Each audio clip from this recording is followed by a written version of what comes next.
Welcome everyone to today's webinar. We'll just give a minute or so for people to settle in and we'll get underway shortly. Grab a cup of coffee, grab your lunch, make yourself comfortable, sit back and enjoy. We're in for a treat today.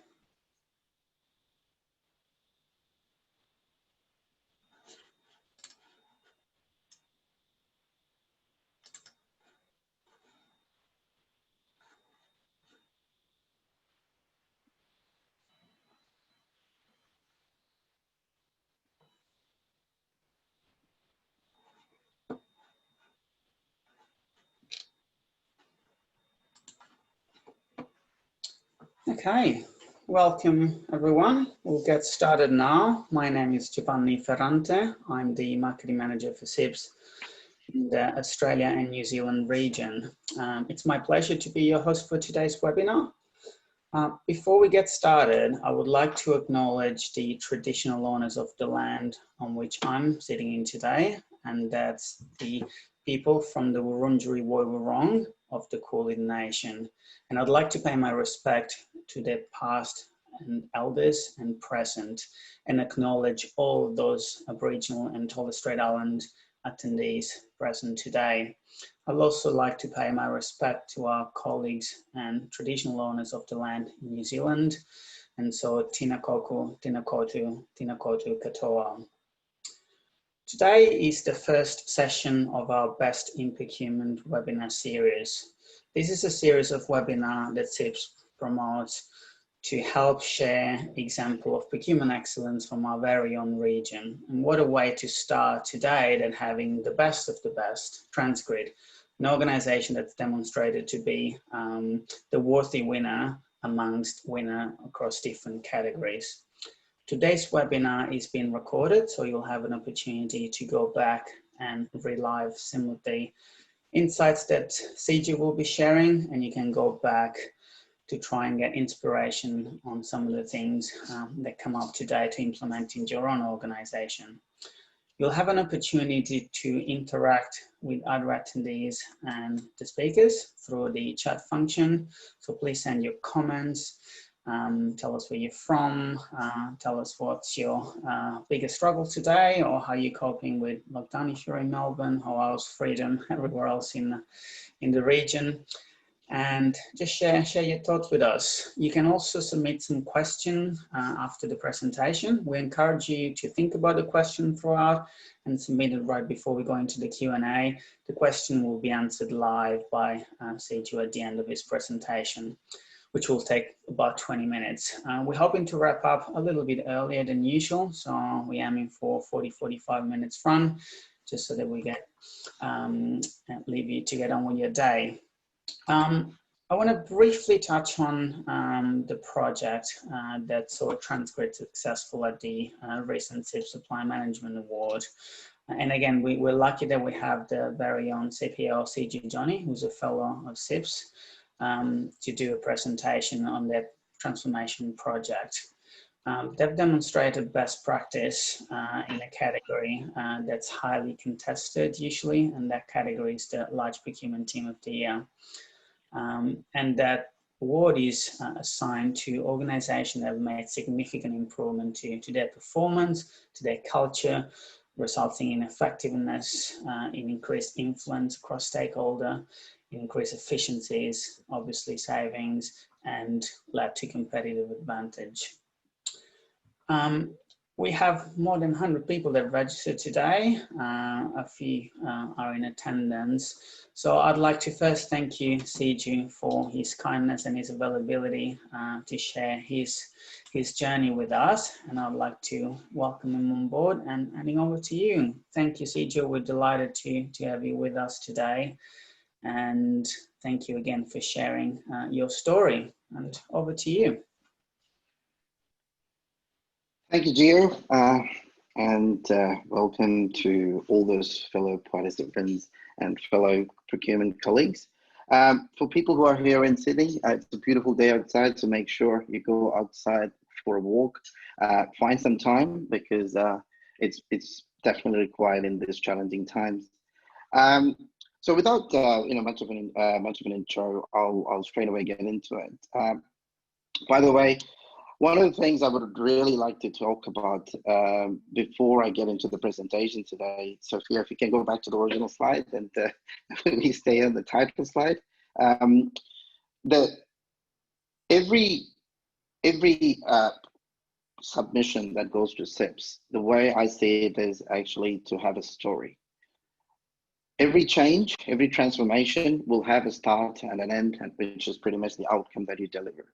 So one of the key things which I would really recommend people when they put forward their submissions to CIPS is to ensure the fact that the story is there and the story is appealing for yourself to start off with. And on that note, I will actually share the simple story or the smallest story that we had within TransGrid. And also to go through some of the key activities that we did, which I believe have made some impact within TransGrid. And it's not about us as procurement people saying it had an impact on TransGrid. It's more around the organization and the stakeholder group acknowledging the fact that, yes, we could see a change that made the difference. So Sophia, if you could actually go to the first slide. Great. So for people who don't know much about TransGrid, it's important to start off the story with the right background, right? So TransGrid is an ex-public sector organization, so which got privatized in the year of 2015.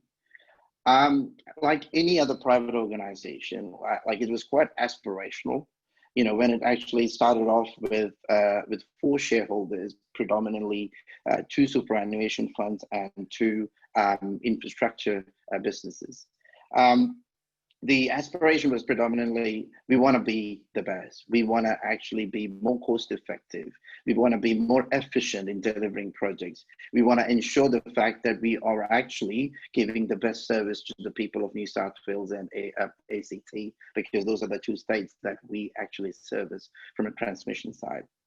So, you know, the new management came on board.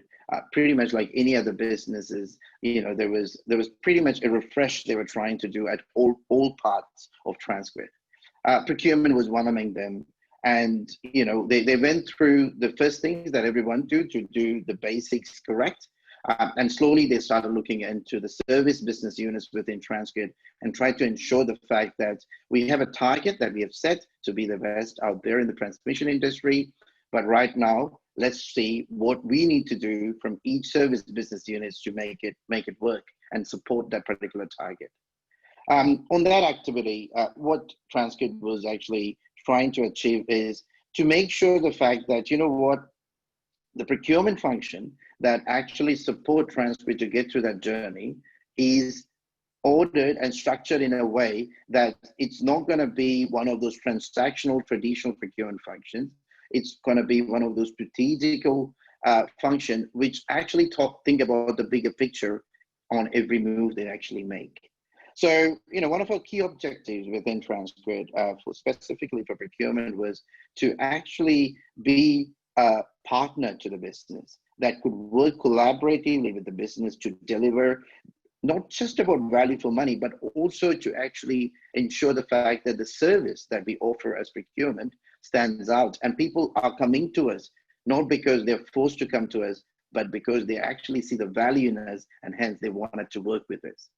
So as a part of that particular journey, one of the key things we did is, you know, people normally say change doesn't happen overnight and transformation doesn't happen over a month.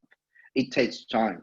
So we realized the fact that it will take some time for us to go through that change transformation journey. We developed a 3-year roadmap. And the reason for this activity, for the roadmap or a vision or a clarity in an objective is to ensure the fact that, number one, the management team who should be supporting you throughout the journey clearly understand what we are trying to achieve. Not only just understand what we're trying to achieve, but also understand how it aligns with the wider organizational objectives. Because that alignment is what that will actually give them the confidence to support us in our transformation journey. So the first step we did is the 3-year roadmap that we got developed. made sure the fact that it's completely aligned with the organizational objectives and the organizational targets. And also we were very articulative in terms of what are we going to do during those 3-year time. It's not just saying it's going to take 3 years actually for us to actually do the transformation journey. We actually clearly try to understand and articulate the fact that every point there is actually a goal. So during that 3-year journey, there are goalposts that are set at different intervals with different activities. And that is where we actually provide back the assurance to the management that we are going as per our promise. So that was very much clearly developed. It got presented to the senior execs, predominantly the management team. We took their feedback as a part of that presentation, made some respective changes, and finally got their endorsement on the overall approach we are taking. That was the first point where we started the journey. And every organization would have its own peculiar challenges. And that's one of the key things I would say. It's always great to listen to others, to understand from others, but always understand one thing: our challenges can be exclusive just to us. So we developed that particular roadmap, and we started a journey as per our original plan. So as I would say, the key journey touch points we had was one was the 3-year transformation program. The second was actually ensuring the fact that management is supportive of us, and there are clear KPIs that actually support our journey. We also developed something called an innovation program. I'll get into the details of what does it really mean. We also had clear plans on our team capability development. We are living in an environment where everything is all about digital. We are right now, this year have showed us how important it is for us to be more digital and more virtual.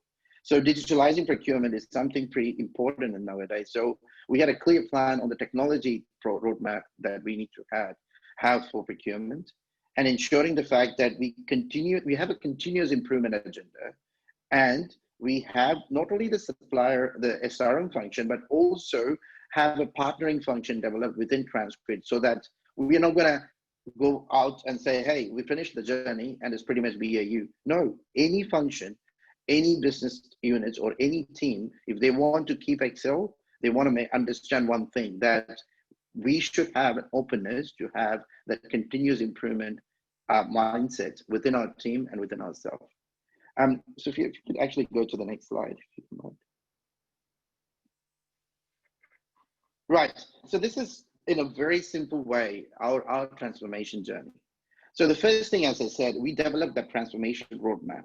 And one of the things, what do you see down there? I know it's quite tiny, but if you can read it, one of the things I would just mention up there is each of our objectives and priorities, we made sure when we presented it to the management, we link it up to the objectives or principles of our organization. What I mean by that is, every organization will have a vision, mission, objective statements, pillars that on which they actually work and they stand for. Ensure the fact that every priority, every activities you come up with is linked to one or more of those particular pillars or objectives, because that's how we demonstrate the linkage to organizational goals. If we go out and talk just about procurement, no one would be really interested.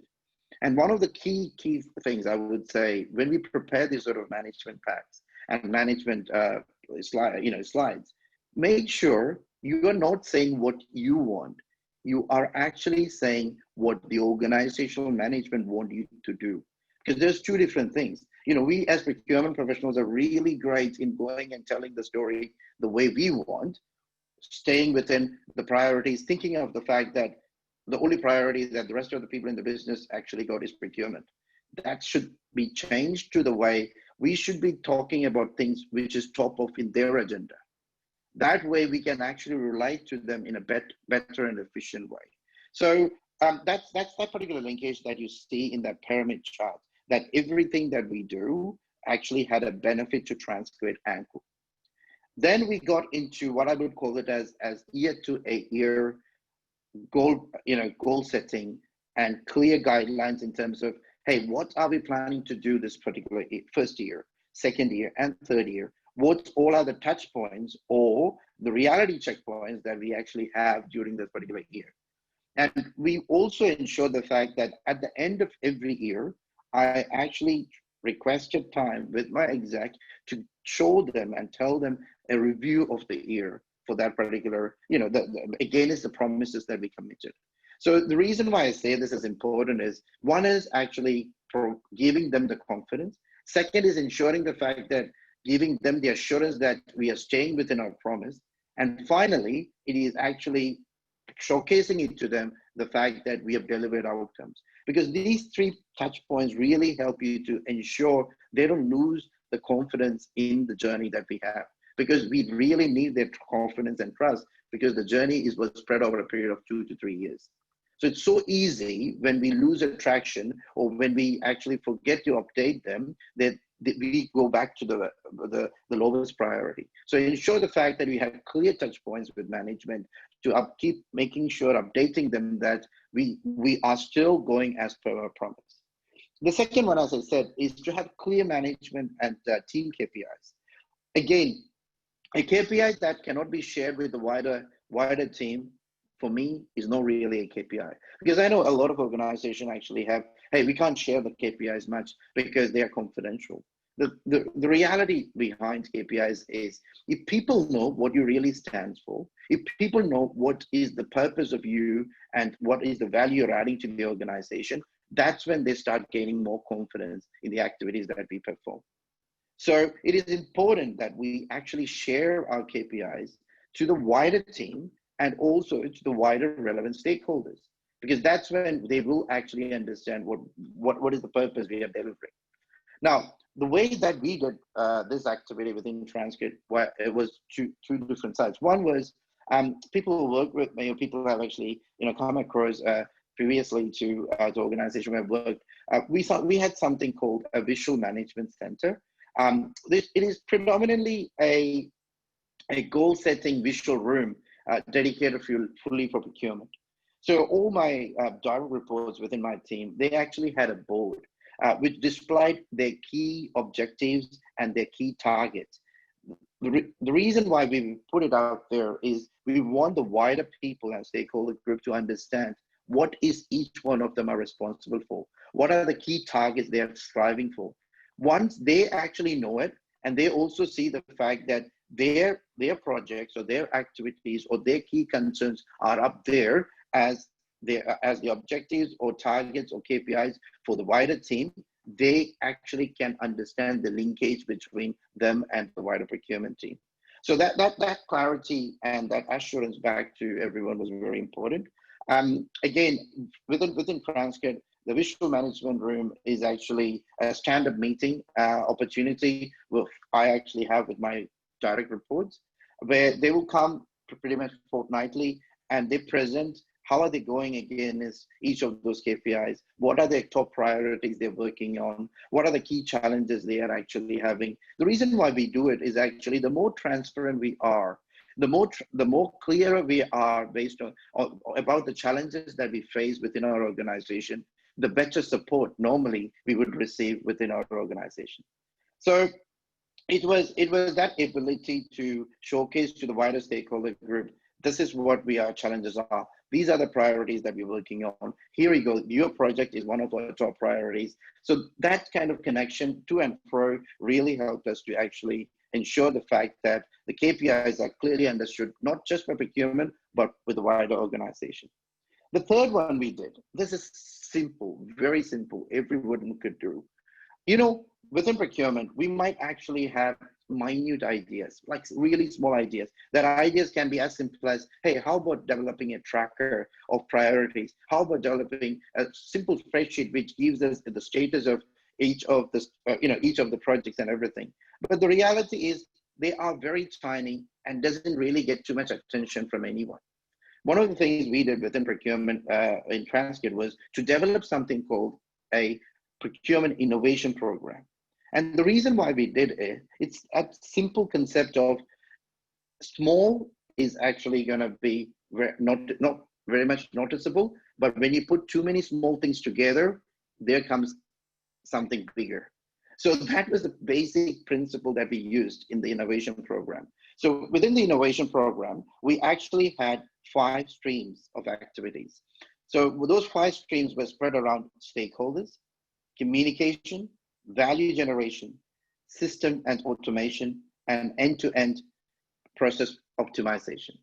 So these streams were selected on the back of looking into what all are the key improvement areas we need to have within procurement and within our team.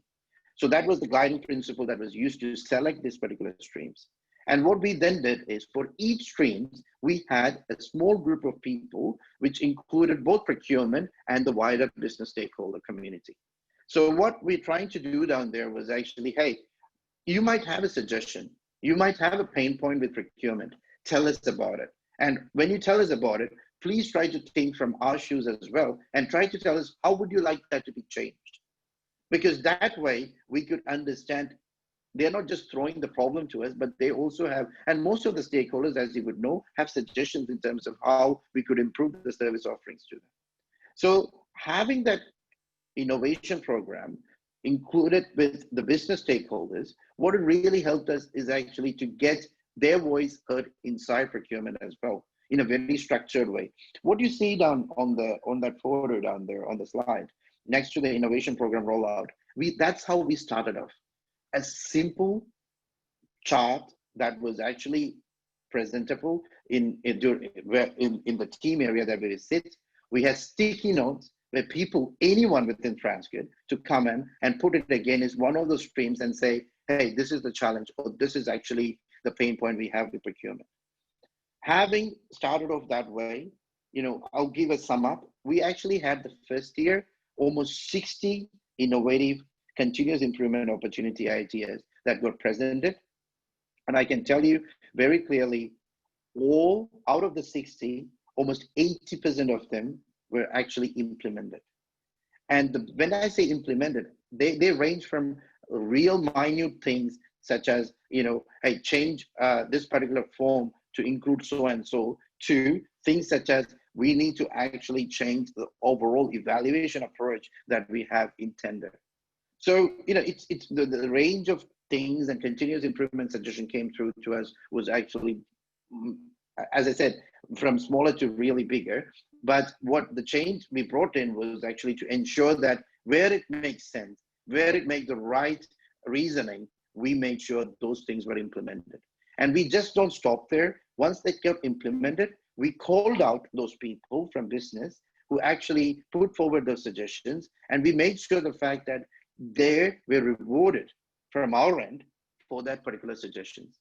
So it actually increased people's confidence, not just confidence, but the trust factor, the fact that procurement is not a closed door anymore. We have a voice in there and they're open to change for the right reasons. So that innovation program had a massive impact on us. Internally, our procurement engagement score went up by 75%. And the wider TransGrid support in terms of how we are actually performing and how we are actually changing actually grow, like the 360-degree survey feedback that we got was really, really promising.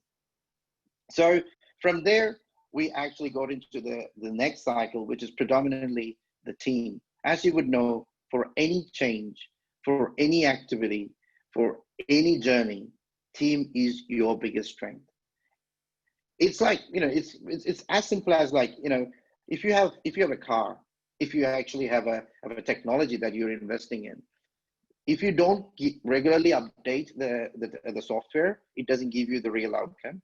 If you have a car, if you don't regularly service it, it doesn't really give you the best outcome as well. The team is no different. You need to invest in team if you actually have more expectation out from people. Because most of the people, I would say most of the people and most of the team members that we always come across, they always have that extra energy. The simple recognition you give them, the training of patching up some of their skill sets or capabilities or soft skills, ensuring the fact that, guys, you know what, you need some real, training on the communication ability, the communication skill, the stakeholder management skills. As a part of, we actually had a training program or a training requirement developed for each individual within the team. So we invested on it, and it was not an easy thing to get through. But what we did is we looked at our overall OPEX, and we actually assured the fact that as a team, as a management team, we will dedicate X% of our total OPEX on team improvement. And that was a stern position that we took. And I have to say, it really, really, really helped us to ensure the fact that as we progress to the journey, team is coming along with us in that particular journey. We also did, CIPS being our only corporate governance body for procurement globally, we ensured the fact that we compared ourselves and our standards, our processes, our procedures to what CIPS would call it normally as, a procurement excellence. So we went through the CIPS corporate certification program, ensured the fact that, every activities we do, everything that we actually stand for are actually things that are actually going to make procurement and supply chain look not just great, but meaningful within the organization.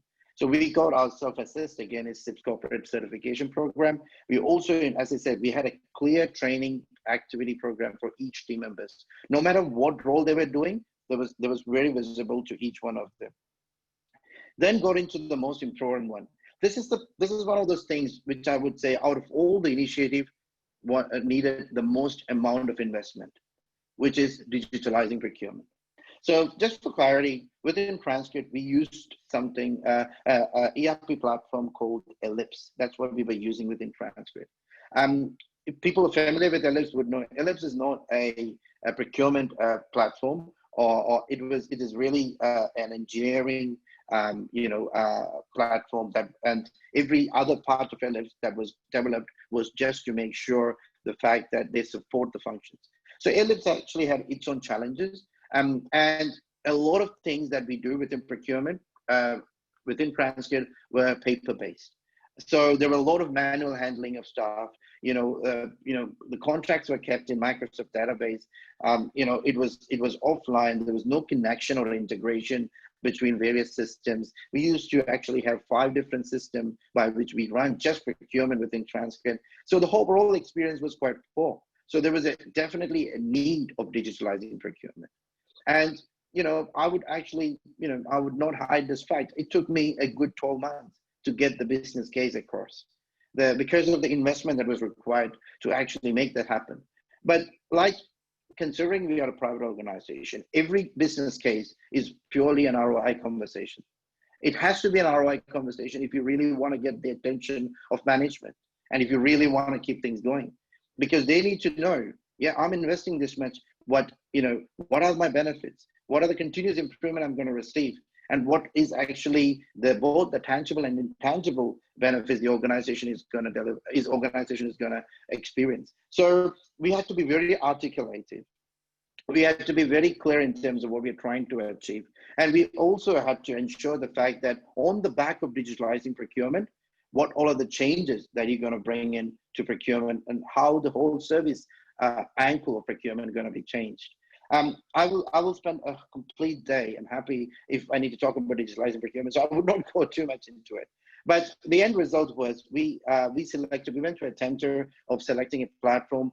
We selected SAP Ariba.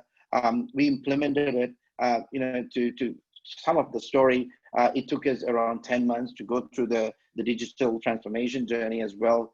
And the end outcome was we developed an online platform within TransGrid, which is called iBuy. The name was very clearly and very cautiously selected. The word I stands for every individual. So the kind of motto that we had as a part of digitalizing procurement program was empowering every single person within the company to do sourcing. Sourcing is not anymore, you need to fill in two of those forms, come back to us, we will look into it, then we'll tell you, when we can run the activity, and then it will take another 3 to 4 weeks for us to run a tender and then go back to them. The whole approach of those was changed. Where it makes sense, we actually had the power given back to the organizational stakeholders to do the sourcing by themselves. And we were pretty much actually a group of advisors who work with the key stakeholders when it comes down to complex tenders. And it is important, wherever it's possible, wherever there is an opportunity to do catalog sourcing and catalog buying, we should promote that within our organization. We should be the backbone that actually sits behind those catalogs. But as a end stakeholder, they should be experiencing the fact that, hey, I can do procurement, sourcing of minor items at any point of time, no matter whether I'm at home, which is what we are doing nowadays, for at least for the last 8 months, or in the middle of the night, because there is no such thing called as a 9-to-5 procurement team. No, there's no way we could operate that way. So because we are living in an environment where through eBay to Amazon, people do what they want to do whenever they want to do. We should be able to not replicate on everything, because it's hard to have a complex construction tender done at 12 a.m. That doesn't really normally happen. But where this makes sense, where there's a catalog, they should be able to do the sourcing and purchasing at whatever time they actually feel to do so. So the overall digitalizing procurement actually ended up having an iBuy platform, which could be accessed not just from your laptop, but from your mobile as well. So we developed an app by which they could actually do sourcing within TransGrid and approvals of various things if you're a manager via their mobile as well. So that kind of really helped us to actually ensure the fact that the whole overall concept of procurement being complex, we're getting minimized into something I would call it as it's easy to deal with kind of a assumption. From there, we went into those continuous. So one is team, another one is to have that digital platform. The other part for us is actually our suppliers. So as you would know, supplier, we are the voice of supplier inside TransGrid as well. So it's always important for us to make sure when we have this journey, we have our internal stakeholders, we have our team, we actually have a supply network coming along with us to ensure the fact that they are also finding the difference and value working with us as an organization. So we actually spent a lot of time ensuring the fact that the SRM program that we have developed is making the right value and the right sense to the wider stakeholder group, and also to ensure the fact that we are listening to them. Like the way we listen to our stakeholders, we are also giving them an opportunity to say, what would make your life easier? Because remember, there's those approaches of, okay, I'm going to get the best and final offer and keep going and squeezing your supplier. Those times are gone. The more you squeeze, the more actual, nowadays the suppliers are like, they're very selective as well in terms of who they want to work with, because it's a two-way journey. So that maturity of to understand it's a two-way journey. We are not here to actually, only worry about us and not to think about us. It's not going to really work on a long-term arrangement. Also want to make sure the fact that we don't have hundreds of strategic suppliers that we partner with. No, we should have a small group of strategic suppliers who are our partners in that supplier network. We're clearly understanding how they got a voice in there. How can they benefit out of TransGrid? And how can we transparent be with them in terms of our challenges? Because that's what SRM stands for. The overall purpose of a relationship framework is it's a two-way street and it has to be fair. So that maturity in the SRM program was actually embedded in there. And also, as I said, there was a clear agenda in terms of how the feedback from suppliers were received and how it is actually implemented within TransGrid. So that continuous improvement together with the supplier collaboration and ensuring the fact that we are actually putting more clarity out to people who are ready to work with us really kind of helped us. So in terms of journey and the key areas that we work within our journey, these are the 6 ones that I would really focus on. So, I would never say replicate this, because as I said, every organization is different, but these themes really help us to tell a good story. These themes really help us to ensure the fact that we are factualizing the outcomes that we have delivered. So from there, that's kind of our journey. So Sophia, if you want to go to the next slide. So in terms of, some of the tips that, I would say, we can actually put forward. As I said said in the beginning, don't be afraid of the results,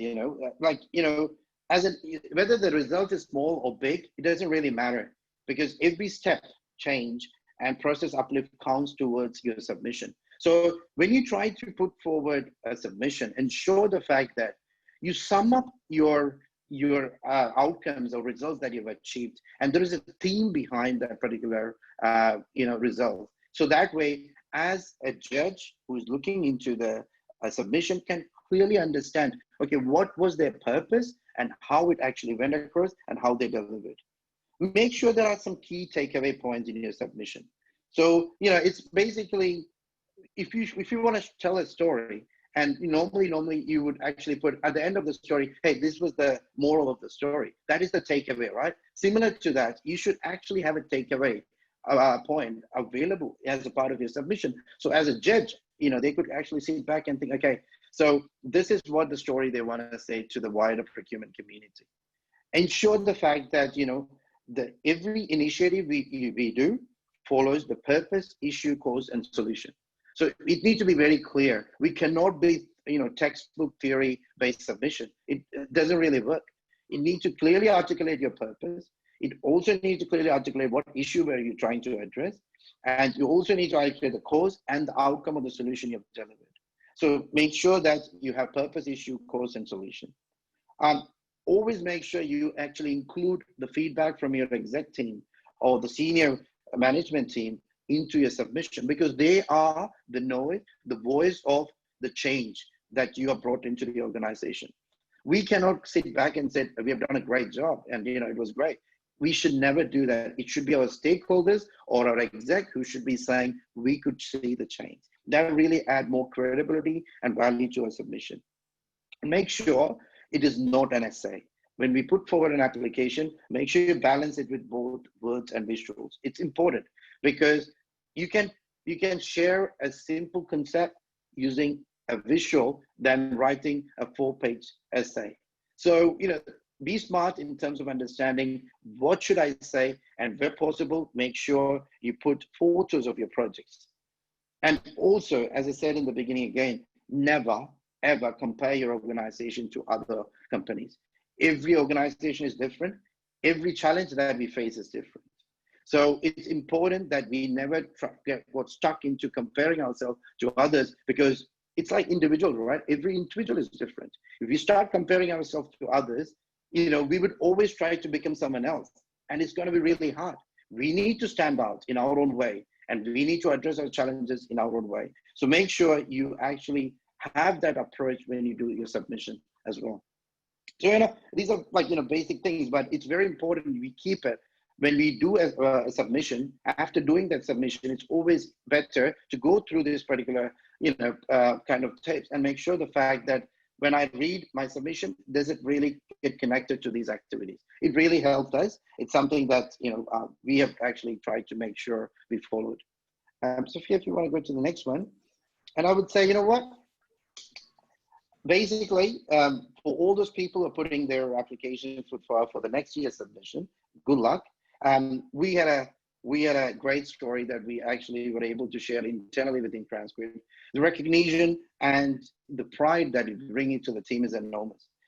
CIPS, as I will always say, is a global body. To actually get recognized for your professional global body, for your journey, it's the best you could actually ask for. So, you know, internally within TransGrid, you know, our management team, our senior exec, were quite pleased with the outcome. We were, you know, if people are familiar with TransGrid public website, if you go down there, right now, we have a procurement supplier page in our public website. They actually had a news article that got developed, not just for our public website, but also for the Australian Energy magazine as well. So, like, you know, there were a lot of activities that done on the back of it, and quite thankful for CIPS to actually, you know, recognizing us and ensuring the fact that our journey actually stood out for the last year's submission. And end of the day, it's the team, as you could see, and that joy and energy, joyful and energy team that you see in the photo, that's what really matters. They were quite happy at the end of the day being a part of that particular journey. I always say to people and team members, make sure you always mention about this in your CV, because being a part of a journey which deliver results is always something, personally for me, really satisfying and always inspiring for me as well, because end of the day, you can always claim you've been one of those minute reasons out there to actually get TransGrid to that particular outcome. I'll stop there and, you know, thank you for listening, if you were listening as well. Siju, thank you for that. That was an impressive presentation, and just wanted to underline that, you know, despite CIPS, you know, enabled the process, you know, of running the awards, that recognition came from your very peers. So people like yourself within the profession that are leading their organization's procurement team and have recognized the amazing work that you do. So congratulations once again.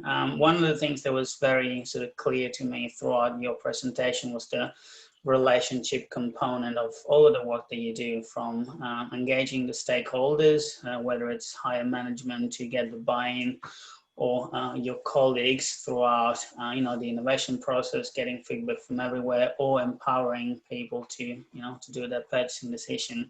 That managing the relationship and enabling employees comes across really loud and clear.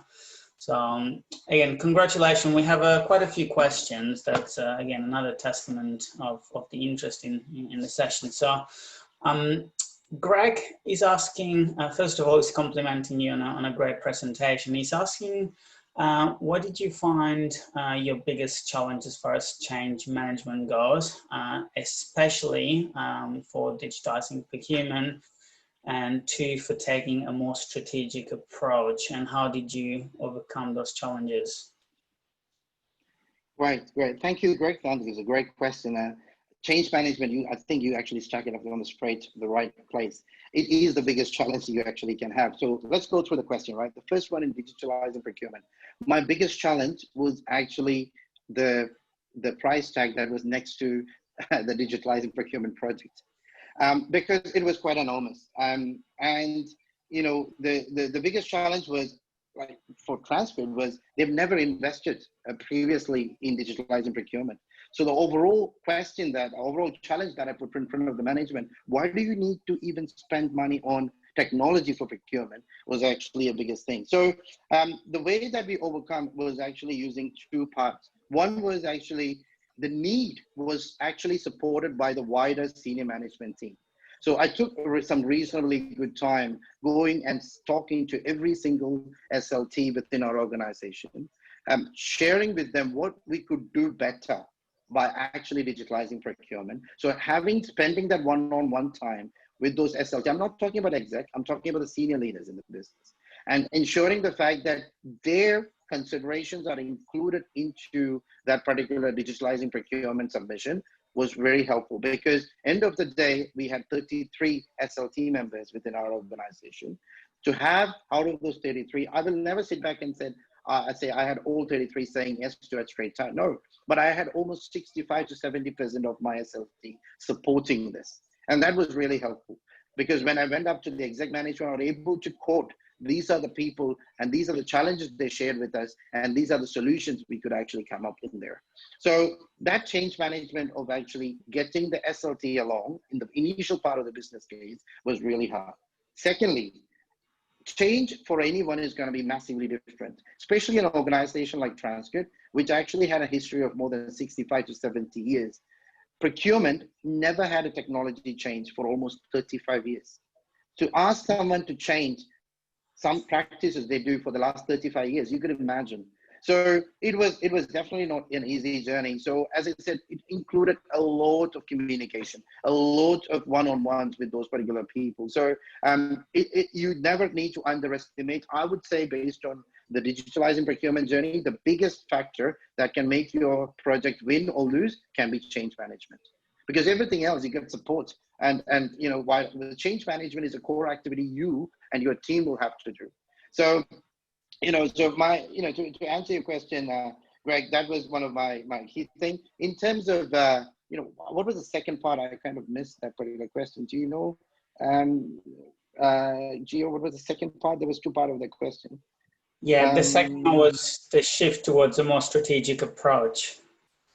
Yes, the shift was the most strategic approach. Again, I had my key stakeholders telling me, you just do the basics first. And these are their statements. I'm not expecting anything great from procurement, just do the basics, just do my administrative stuff. To be fair with you, this is why I said the journey has to be 2 to 3 years. Because over the time, we took a staged approach of stepping into those strategic conversations. We didn't get straight away into it. And SRM really helped us to do that.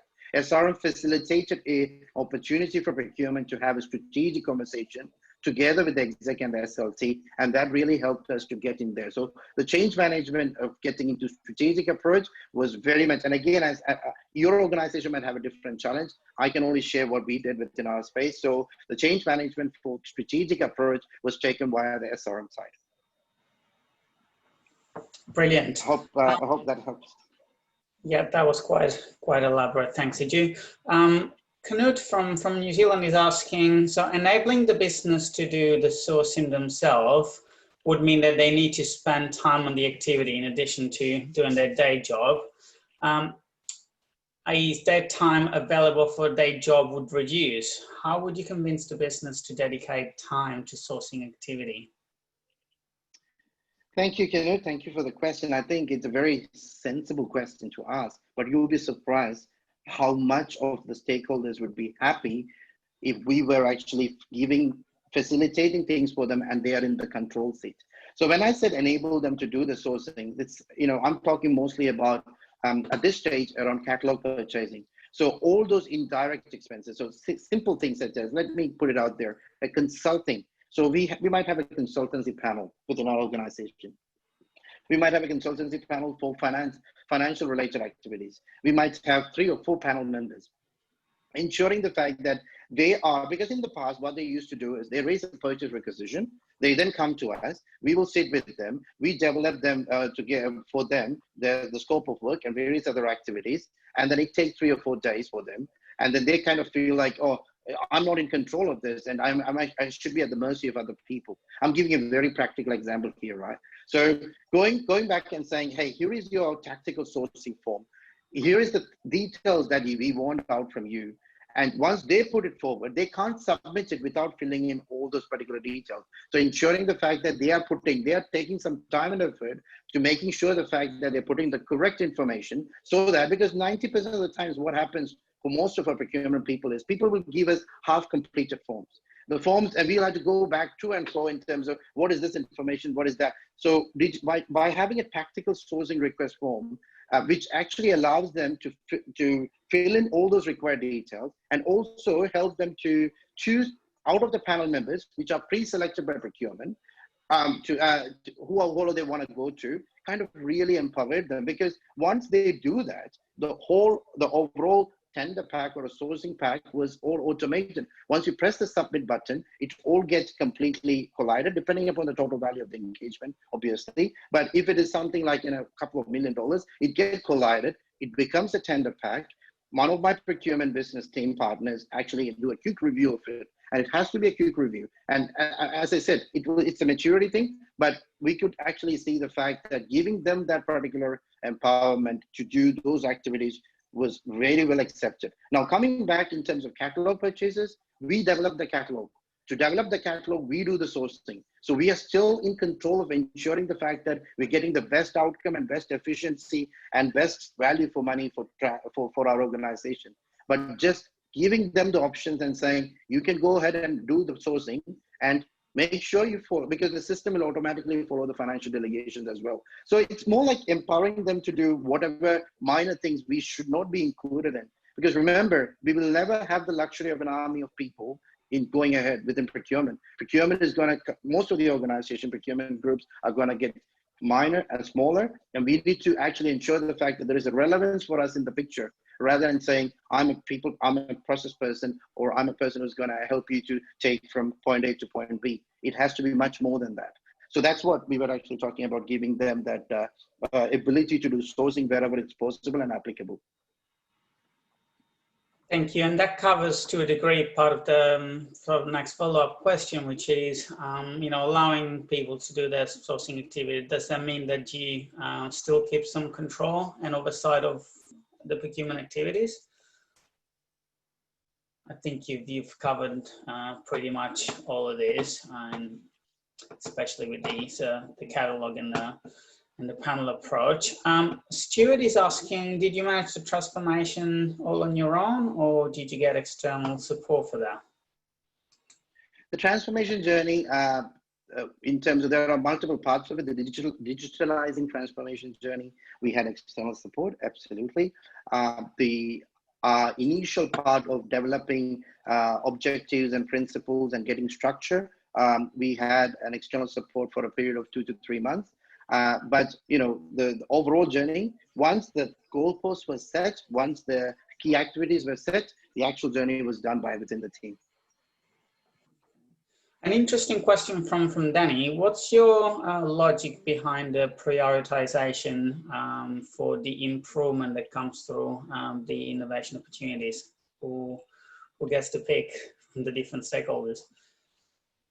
Yeah, I think, and thanks for the question, Danny. I think one of the key things that we made sure is the principle that I mentioned in the past.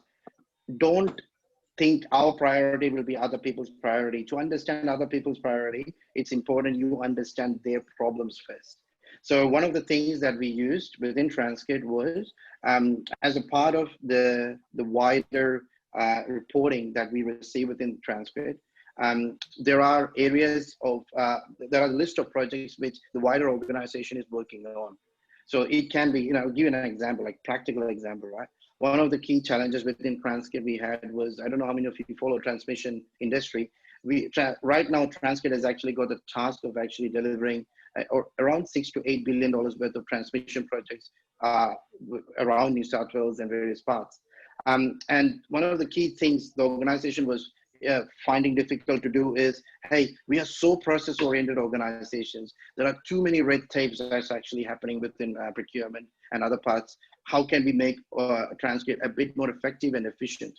So what we tried to do, we started looking into what things in procurement take longer time, what things we require to change.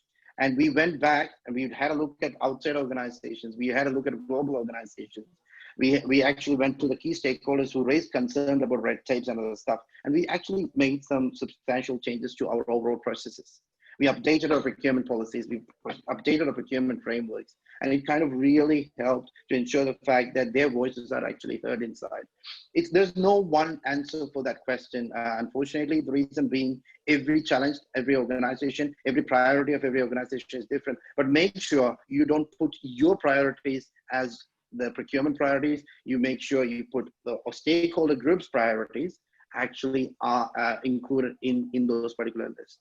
It's actually, trying to do what they want them to do rather than doing what you want them to do for you. Yeah, and if I may add, I think that, the external environment and the circumstances also drive some of those priorities. If you think about what happened, in the last, 6 to 8 months with COVID. Exactly. I imagine that there will be, some sort of way of prioritizing things that, would support in that space. So there's a question from Sonny, who's joining from Dubai. He's asking, what were the 2 strong selling points that you had when you started your transformation journey, both with your team and your stakeholder groups? Right. Thanks, Sonny, for the question, and thank you for joining from Dubai. One of the things, the 2 selling points, I would say, the first one was the general statement of the fact that a procurement can do more than admin. That was actually a statement that was received with a bit of a lifting of eyebrows, but that was actually meant in all sense. The reason being, the administrative function of procurement was very well familiar within the organization, and procurement's ability to do anything more was not really understood. So one of the things we did was actually to have a business partnering function developed within procurement. So that kind of really started helping us to improve the credibility of procurement within the organization, because end of the day, the partnering model is very familiar within finance, HR, and other areas. But when procurement business partners model was introduced, people were like, why should procurement should have a business partnering model? But very soon they really started understanding the fact that, it's more about providing consistency in terms of the advice every procurement person provides. It's more about providing clarity on every activities that we do. So that first selling point was doing more than the administrative function. And the second one was actually the assurance of, every individual, no matter what work you do, everyone have a procurement capability in them. We display that when we go out for shopping. When we do our own shopping, we try to do the best deals. If you're one among me, I have this horrible habit. I would say it's horrible, because I try to look around the internet and everything and try to make sure I get the best deal. And once I go and buy it, I'll still come back home and I'll actually still make myself reassured the fact that that was the best deal I could get. You know, likewise, I know a lot of my mates and friends and colleagues who do pretty much the same thing. So each one of us have a procurement person inside us. So, and they would think, I know procurement, and that's one of the common challenges most of ourselves actually face, right?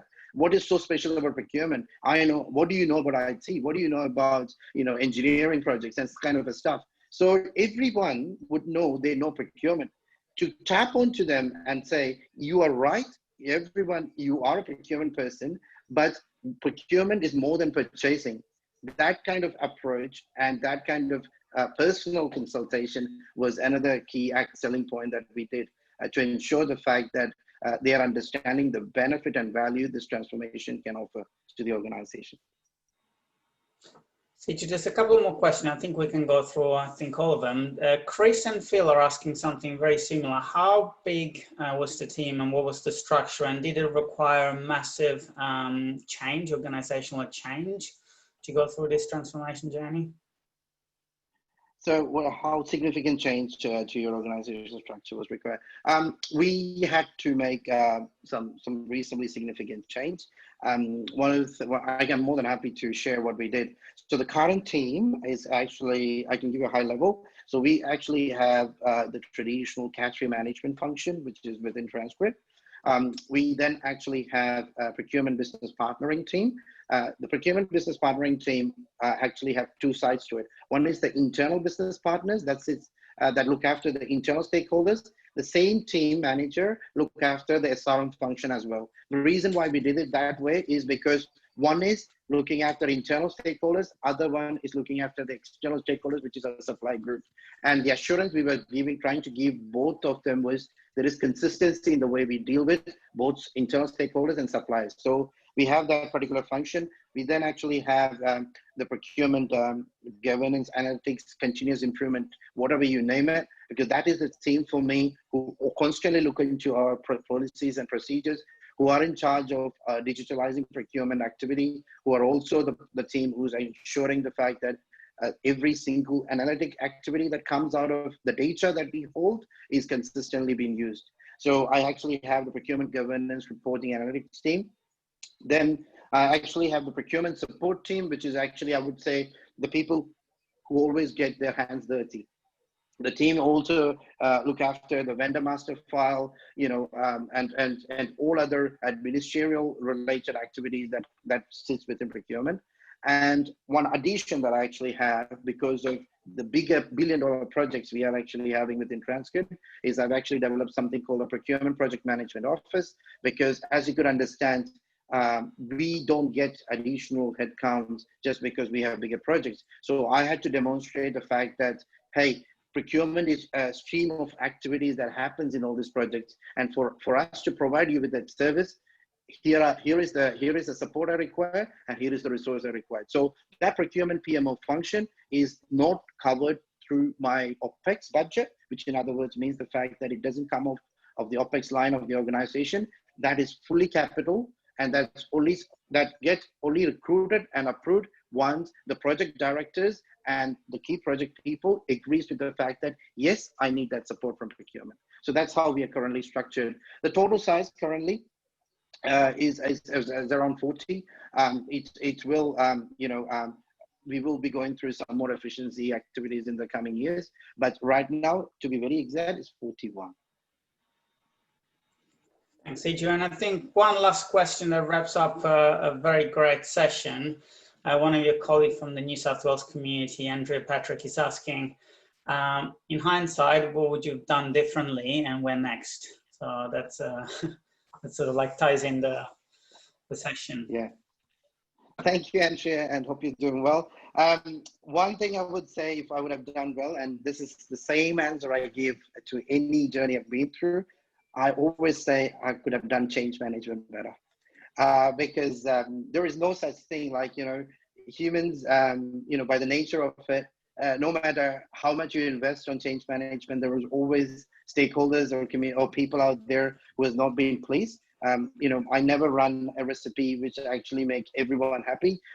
So, you know, one thing I would always say is keep on, change management for me is super critical. Procurement is not complex. We are a group of people who actually live our life and capitalize on our life, mainly using our soft skills. It's our relationship skills that make us sustain within the procurement jobs. So we can definitely do change management better. And that's one of the things that I would continuously say that we could have done better. Awesome. Well, what an insightful section, Siju. Thank you so much for sharing your journey at TransGrid. It's been insightful. The chat box has gone berserk with a lot of positive comments. So thanks again for sharing. We're very appreciative, and congratulations again. It's an accolade and an award that's very well deserved, and a testament of, again, the brilliant job you've done with your team at TransGrid. So I'd like to thank you on behalf of CIPS and our community here in ANZ for the insights. I'll thank all the delegates for joining us. I hope the presentation that Siju shared with us was insightful and gave you a few pointers and ideas that you can bring back to your own work environment. We have a few webinars coming up in the next couple of weeks. We've been very active in trying to share as much knowledge as possible during this time of need for our community.